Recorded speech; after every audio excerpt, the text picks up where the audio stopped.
took a little bit longer than I had hoped, but it worked out pretty well. The fence went in.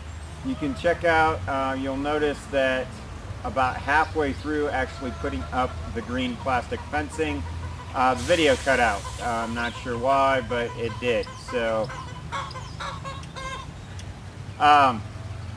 but there is plenty of footage there on the time lapse for how I put in the gates as well as the rest of the fence. So I'm just going to point this out here. I'm using a snow fence, basically, or garden fence. It's a temporary fence. My intention is to actually remove it once these beds are done for the season.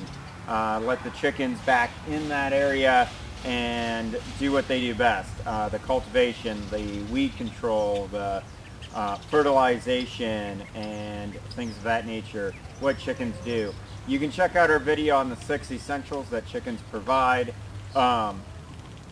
with the link also. So I'll just go through here. It's a 4-foot tall fence. Hopefully it's tall enough to keep the birds from jumping over it while we're in full production. We'll see. While I was working on that gate in the last section of fencing, the chickens snuck past and got behind me. But we don't have any crops really planted yet in these beds, so it's not a big deal if they pecked and scratched a little bit. So let's check out this fence and we'll go from there. So we'll start over here by our compost bins. One of my concerns is that the chickens are going to jump up onto the compost bin here and then jump over the fence into the strawberry patch, which is right there. I'm not sure exactly how to minimize that or mitigate it right now. I'm still debating on that. My neighbor's fence here at the parking lot is 6 foot tall with that barbed wire on top.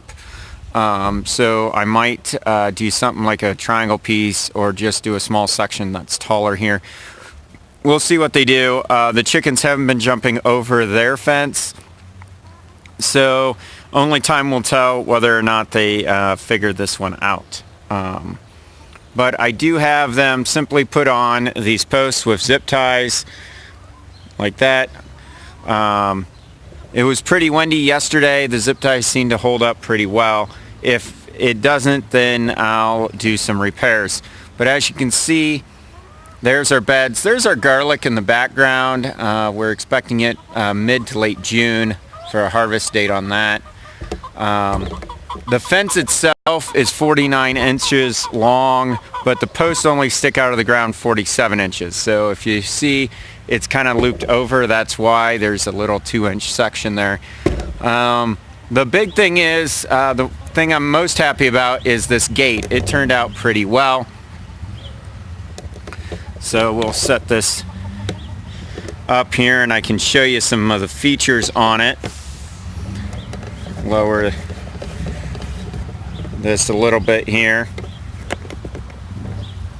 So one of the features that I like about this fence is it is squared up, and it swings out towards the yard, not in towards the beds.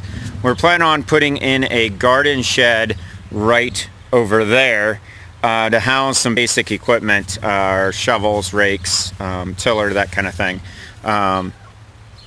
So look for that in the future. But I used the clothesline posts for one side, and then on the other side I put in a 4x4 post. So a couple features is this hook right here. Usually these are in an eye and they come as a pair. However, I had this left over from a previous project, and this piece here is a PEX pipe holder. So nice good reuse of that. Don't have to worry about it rusting or anything of that nature. And as you can see, it does hold the gate pretty well. So it just comes up. The thing I like about this is it does only swing one way, but it swings 180 degrees completely out of the way.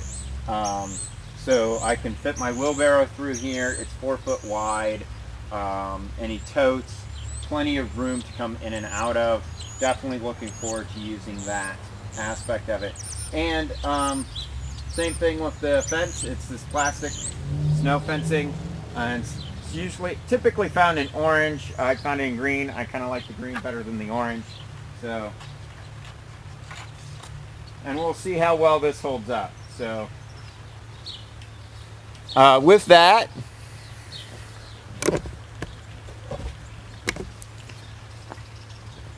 also, always pick up your trash. So with that, I'm very happy with the fence. I think it will do well keeping the chickens in the main yard area and out of the production beds. And stay tuned for footage on how we get these beds finalized in the prepping as well as crop planted. So I'm really looking forward to having crop in this. If you look at last year's videos, these were unusable. Invasive weeds took them out. It was pretty bad. They're still pretty bad beds. They're not real fertile. A lot of rock, a lot of clay.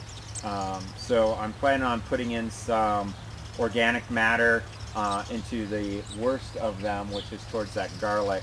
It used to be a driveway, so all of that is still there. Thankfully, I believe all the invasive weeds are killed off from taking that time and that prep work last year. So only time will tell if we're chasing our tails with that. So I'm going to leave you with this fence, and as always, this is Timothy Holt with Holt Growers. Stay tuned. If you like this video, hit that subscribe and like button. There's a bell for notifications. I try to put up a video each week. So get out, grow something today, and may God richly bless you.